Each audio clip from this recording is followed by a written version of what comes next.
نحمدہ ونصلی علی رسول الکریم۔ معزز سامعین حضرات، زکوٰۃ کے مسئلے کو سمجھنے کے لیے 10 باتوں کا جاننا ضروری ہے۔ فقہاء کرام نے 10 باتیں پورے زکوٰۃ کے مسائل کا خلاصہ نکالا ہے۔ تو زکوٰۃ کی ادائیگی کے لیے یوں سمجھ لیں کہ یہ 10 شرائط ہیں۔ نمبر 1، زکوٰۃ مسلمان پر فرض ہے، غیر مسلم پر، کافر پر زکوٰۃ فرض نہیں ہے۔ اور دوسری شرط ہے عاقل پر زکوٰۃ فرض ہے، پاگل، دیوانے، مجنون پر زکوٰۃ فرض نہیں ہے۔ تو اس میں 3 باتیں یہ بھی سمجھ لیں کہ کوئی آدمی نشہ کرتا ہے تو اس پر بھی زکوٰۃ فرض ہے۔ کوئی آدمی معذور ہے ہاتھوں سے یا پاؤں سے یا آنکھوں سے، اگر وہ صاحب نصاب ہے تو اس پر بھی زکوٰۃ فرض ہے۔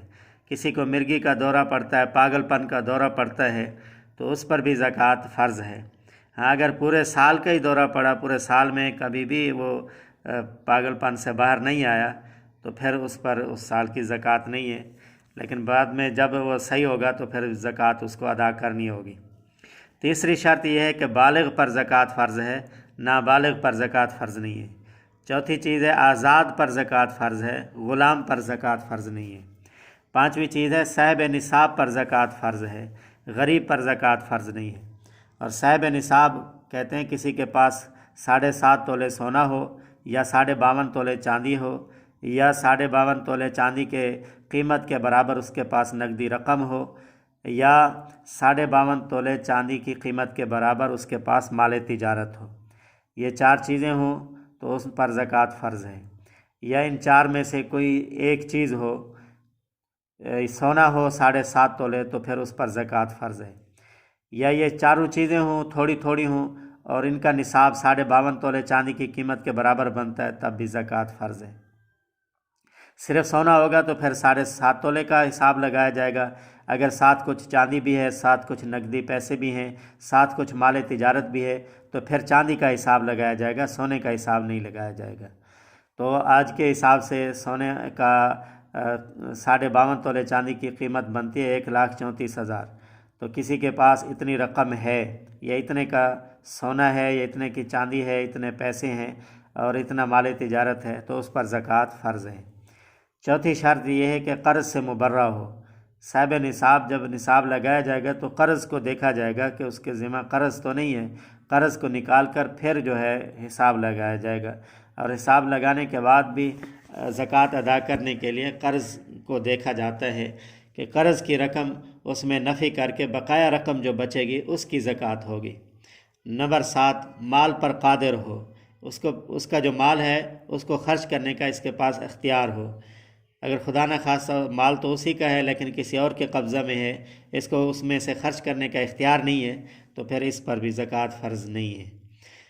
نمبر 8، مال نامی رکھتا ہو۔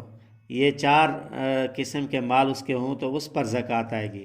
سونا، نمبر 2 چاندی، نمبر 3 نقدی رقم کرنسی، نمبر 4 مال تجارت۔ زکوٰۃ جو ہے وہ ان 4 چیزوں پر ہے۔ ان کے علاوہ مکان پر زکوٰۃ نہیں ہے، پلاٹ پر نہیں ہے، گاڑی سواری پر نہیں ہے، گھر میں جو فرنیچر سامان ضروریات کے لیے رکھا ہے ان پر زکوٰۃ فرض نہیں ہے۔ زکوٰۃ ان 4 چیزوں پر ہوگی۔ ہاں، اگر گاڑی تجارت کے لیے رکھی ہے یعنی بیچنے کے لیے گھر میں رکھی ہے تو پھر اس پر زکوٰۃ آئے گی۔ پلاٹ بیچنے کے لیے لے کر رکھا ہے تو پھر اس پر بھی زکوٰۃ آئے گی۔ مکان بیچنے کے لیے خرید کر رکھا ہے تو اس پر بھی زکوٰۃ آئے گی۔ یعنی مال نامی ہو، مال تجارت ہو، یا نقدی رقم ہو، یا چاندی ہو، کسی بھی صورت میں ہو، زیورات کی صورت میں ہو یا زیورات کے بغیر ہو، سونا ہو زیورات کی صورت میں ہو یا زیورات کے بغیر ہو، تو ان 4 چیزوں پر زکوٰۃ آئے گی۔ ان 4 چیزوں میں سے کوئی بھی ہو تو اس پر زکوٰۃ آئے گی۔ نمبر 9، حاجت اصلیہ اور ضروریات اصلیہ سے زائد کوئی مال ہو اور اس پر سال بھی گزر چکا ہو تو اس پر بھی زکوٰۃ آئے گی۔ کوئی ایسا لباس، کپڑوں کا ایسا جوڑا ہے جو ایک مرتبہ پہنا ہے تو پھر پورا سال گزر چکا، وہ پہنا ہی نہیں ہے، پہننے کی ضرورت ہی نہیں آئی ہے، تو ایسے لباس پر پھر زکوٰۃ آئے گی۔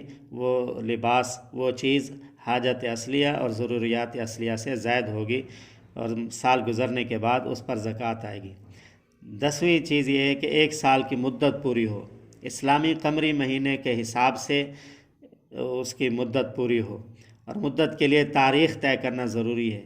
جس تاریخ کو یہ صاحب نصاب بنا ہے اس تاریخ سے لے کر سال گزرنے کے بعد اسی تاریخ پر، یعنی رمضان المبارک کی یکم اگر صاحب نصاب بنا ہے پہلے روزے کو، تو پہلے روزے کو اس کی زکوٰۃ کا سال مدت پوری ہوگی، اس دن اس کو زکوٰۃ ادا کرنا ہوگی۔